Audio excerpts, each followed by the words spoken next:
Today we are going to talk about a very interesting electrical phenomena called skin effect. The reason we need to study about skin effect is because it affects resistance in AC circuits and alternating current circuits. Before we begin though, let's do a quick recap of what we've seen about resistance so far. We've defined resistance as being equal to rho times L, the length of the conductor, over A, the cross-sectional area, and here rho is the resistivity of the conductor, which is dependent on the material of the conductor. So we've defined resistance as that. We've also established a relationship between resistance and the temperature. So if we've given a reference resistance R1 at temperature T1, we can calculate the new temperature the new resistance R2 at another temperature T2, right? So we've seen this formula, and we know that T here is a temperature constant which is dependent on the material of the conductor. So whether it's aluminum or copper, so that defines this constant T here. Now let's begin our discussion on the skin effect. So we define skin effect as a tendency of alternating current to flow mostly near the outer surface of the electrical conductor. So let me write that down here because I don't think many of us understood what I just said. So skin effect is the tendency of alternating current to flow near the outer surface of the conductor, and we'll see this visually in a bit what I mean when I say this. Two things I want you to remember here. One, alternating current. So this phenomena happens only for alternating current circuits, and once we understand the cause of skin effect, you'll see why it happens only in AC circuits and not DC circuits. And the other thing is here, outer surface. So alternating current flowing at the outer surface is skin effect. Before we get into the cause, let's understand this phenomena a little better, and what it does to the resistance, and then we'll get into what causes this. So let's get back to the cross-sectional area of our cylindrical conductor that we've been using so far. So the cross-sectional area looks something like this, correct? Now what happens in a DC circuit is, okay, before I even get into that, let me introduce another concept called current density to you. So let's talk about current density because that is important in understanding skin effect and what I'm going to just say right now. So current density is referred to by an alphabet called J, and J is equal to I over A, which is amps over meters square. What does this definition or this mathematical formula here tell you? What is current density? Current density is basically the current passing through a certain cross-sectional area. So if you have a cross-sectional area like this circular one for a cylindrical conductor, the amount of current that is passing through this particular area is the current density. So what happens in DC circuits is the current density is pretty uniform. So you have the same amount of current passing through the whole cross-sectional area. The density of current in this cross-sectional area is uniform. But in AC circuits, that's not the case. In AC circuits, what happens is the distribution of current flow is such that most of the current flows between the surface and something called the skin depth. So let's draw another cylindrical conductor cross-section here. So let's say this was for DC, right? Now this is for AC circuits. So this is an AC circuit, and let me say this is the DC circuit right here. So in an AC circuit, as I mentioned, the current density is not uniform. So you have majority of the current flowing between the outer surface, between this surface and an inner layer, let's say draw that inner layer like this, and this width here, this width is the skin depth, which is referred to by delta. So this is the skin depth. This skin depth is dependent upon the frequency of the current, and it's dependent on the electrical and magnetic properties of the conductor. So basically, again, which are in turn defined by what the material of the conductor is. So in AC circuits, majority of the current flows in this area here, between the outer surface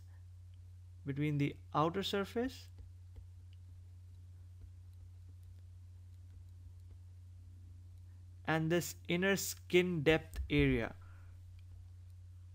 So majority of your current is flowing here.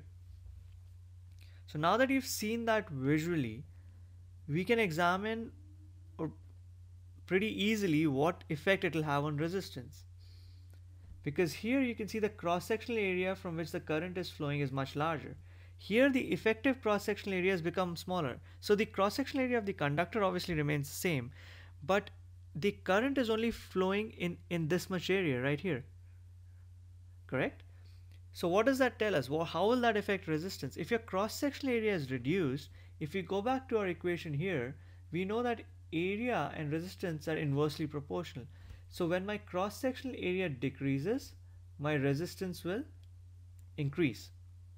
We can see this another way more intuitively also, is if you have a larger current passing through the conductor, in this case, where you have the whole cross-sectional area available for the current to pass through, and in this case there's less current passing through. We know by the very definition that resistance is the opposition to current passing through in a conductor. So if there's less current, that means resistance must have gone up. So what we can say is, what we can basically conclude here is that skin effect, just like the temperature, causes resistance to increase. So what we'll do is we'll rewrite that formula that we saw up here, R equal to rho LA. So we'll write that again, R is equal to rho resistivity times length over the cross-sectional area. What I'll do is I'll add the letters DC here. So this is now valid. Now that we know about skin effect, now we realize this is only valid for DC circuits. So what's going to be the resistance for AC circuits? Well, RAC is going to be RDC times a constant K. This constant K is dependent upon the skin depth, which in turn is dependent on the frequency, the electrical and magnetic properties which we've seen here. This constant K is always going to be greater than 1 because RAC is always going to be greater than RDC. We've just seen that because of skin effect, the resistance increases. So in AC circuits, that resistance is going to always be greater than for DC circuits. What does that mean? If we use the same conductor having the same properties, it's a copper conductor, has the same cross-sectional area, has the same length. If you have that conductor in a DC circuit, the resistance it'll have at that temperature, let's say at 20 degrees, would be smaller than if we use that same conductor at 20 degrees in an AC circuit. So that's what skin effect does, and that's why we need to be aware of it. Now let's try and understand what causes it. We've seen it visually, we've understood it, what it means. What do you suppose would cause it? We need to jog our memories back a little bit for this one. Go back to our very basics when we learned electromagnetism. So what do we know from those early days? We know that a current that is passing through a conductor, an alternating current, would produce an alternating magnetic field. So let me write that down here for you. So the cause of skin effect. Alternating current, that's where we are starting from, right? Alternating current causes an alternating magnetic field. This alternating magnetic field causes a back EMF, right? It causes a potential, an electric field that opposes the change in the current intensity. And we know that as being back EMF. So this causes a back EMF or a counter electromotive force, right? This back EMF is strongest at the center of a conductor. Back EMF is the strongest at center of the conductor, and this pushes all our electrons to the outer surface. It pushes all the conducting electrons to the outer surface, leading to this current flow being near the outer surface, which is what is skin effect. So strongest at the center, this pushes electrons to the outer surface, and this is skin effect that we saw visually up here. All your conducting electrons are in the outer surface. So why does that happen? Once again, we start with an alternating current. It leads to an alternating magnetic field. The alternating magnetic field leads to a back EMF, which is strongest at the core of the conductor, pushing all the electrons to the outer surface, which is what we know as skin effect. Just imagine, let's go back to an analogy of water passing through a pipe. So you have a pipe and there's water passing through it in this direction, let's say, and then you insert another pipe from this end. A smaller pipe from this end is inserted. So what will happen to the water that's flowing here? Once it comes here, sees this another pipe here, the water will start flowing to the other side, right? To the outer surface. This is exactly what's happening with skin effect. So this pipe is basically this back EMF, and it's strongest at the core, meaning all these electrons, conducting electrons, are being pushed outside, which leads to our skin effect. So now we understand what skin effect is, we understand what causes it. Is there a direct formula to calculate it?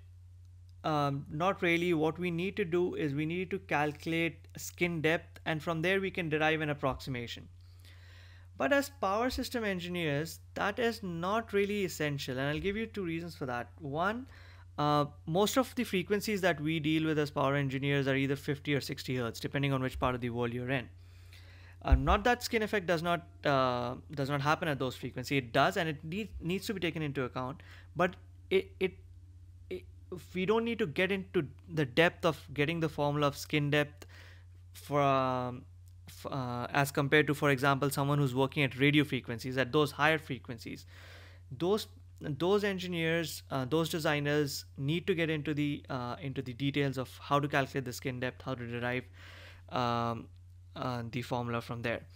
As power system engineers, the slight effect that this skin effect does have is accounted for in by the data that we received from the cable manufacturers. The cable manufacturers give us this data. So I'll give you an example of a table that you'll get from your cable or wire manufacturer. Table from vendor.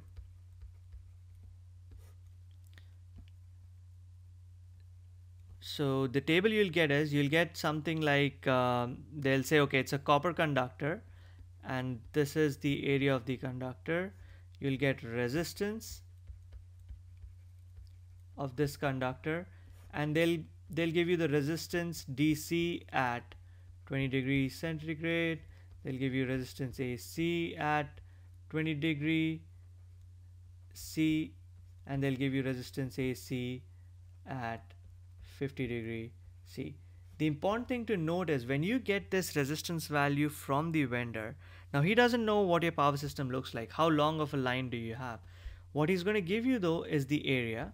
So he's going to give you, let's say, a 10 mm square has X, Y, and Z. These are the three values he's going to give you. But he's going to give you resistance in ohms per meter.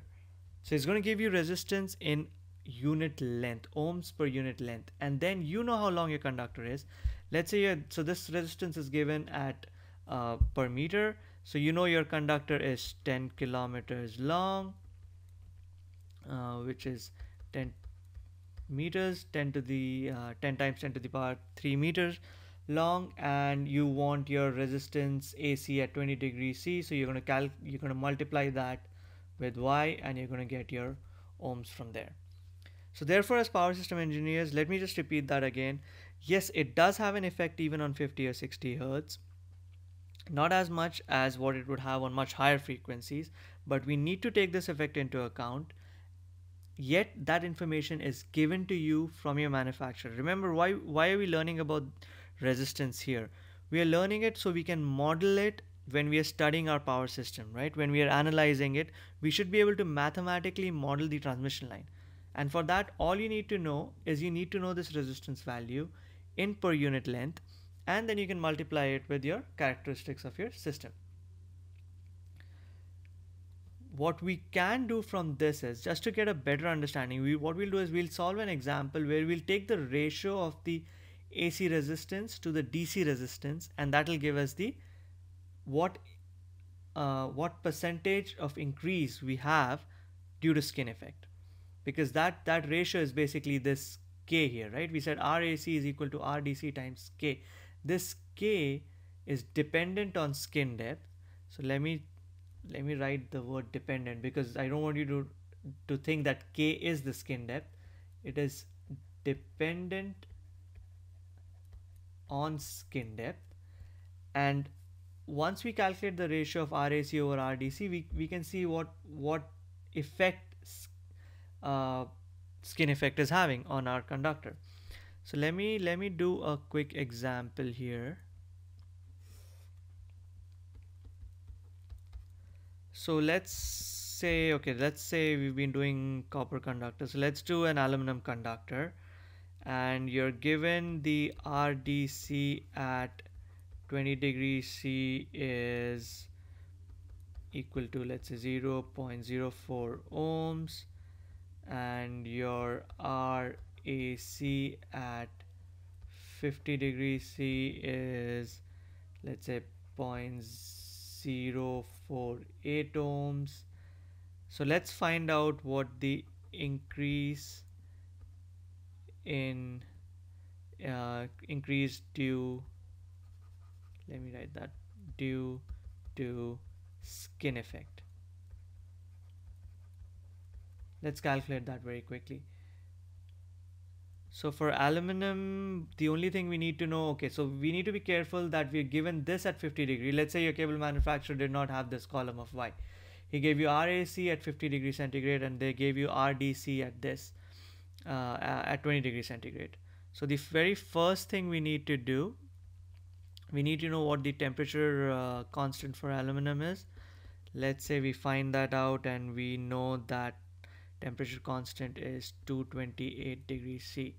So then we know that RDC at 50 degrees C, that would be the first step we need to do, would be RDC at 20 degrees C times T plus T2, which is 50, 228, the temperature constant. So I am going back to this formula right here, just using that, and if I calculate that, I put those values in my calculator. I know RDC at 20 is 0.04. I will get something like 0.045 ohms. So I have my RDC at 50 degree. So what is going to be my increase in skin? Let me refer to this as K. So my K is going to be RAC at 50 degree over r dc at 50 degrees. So that is going to be 0.048 times 0.045. If you put that in your calculators, I think you're going to get something like 1.067, which is 6.7%. So with these values, we can see that because of skin effect, the increase in resistance was 6.7%. So it's that simple as that. We need to understand skin effect. The reason we had this was, yes, you're going to get all the information from your manufacturer, but we need to know why he's given you these two values here. When you see this table, you need to understand what's going on. Correct?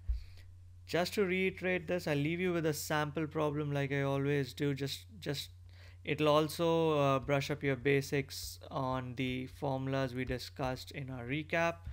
So let's say you're given a copper conductor. It is 10 millimeter is the radius. It is, oh sorry, yeah, 10 millimeter is the radius. Let's say 10 kilometer is the length.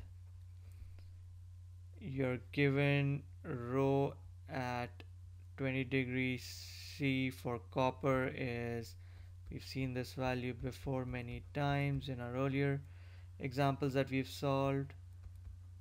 And let me also give you T for copper. The temperature constant is this. So what do I want you to find out? Let's find out the change in R.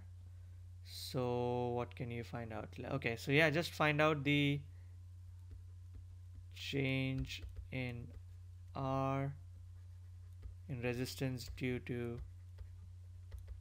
skin effect. I hope, think about it. If you have problems understanding it or solving it, get back to me, leave a comment in the comment section. But I think I'm going to leave you with this. You have all the information you need to solve this. Let me check. Yeah, you have this, you have this. Yeah, so you have all the information to solve this. Just think about what we've learned so far. Just look at the formulas once again, and you should not have any problems. If you do, leave a comment in the comment section, or just shoot me an email, and we'll go from there. So this will wrap up our series on resistance. We'll start up with inductance of a conductor from next time. Have a couple of videos discussing that, and that's a very interesting topic. So I hope to see you there. All right, guys, take care, have fun. Bye now.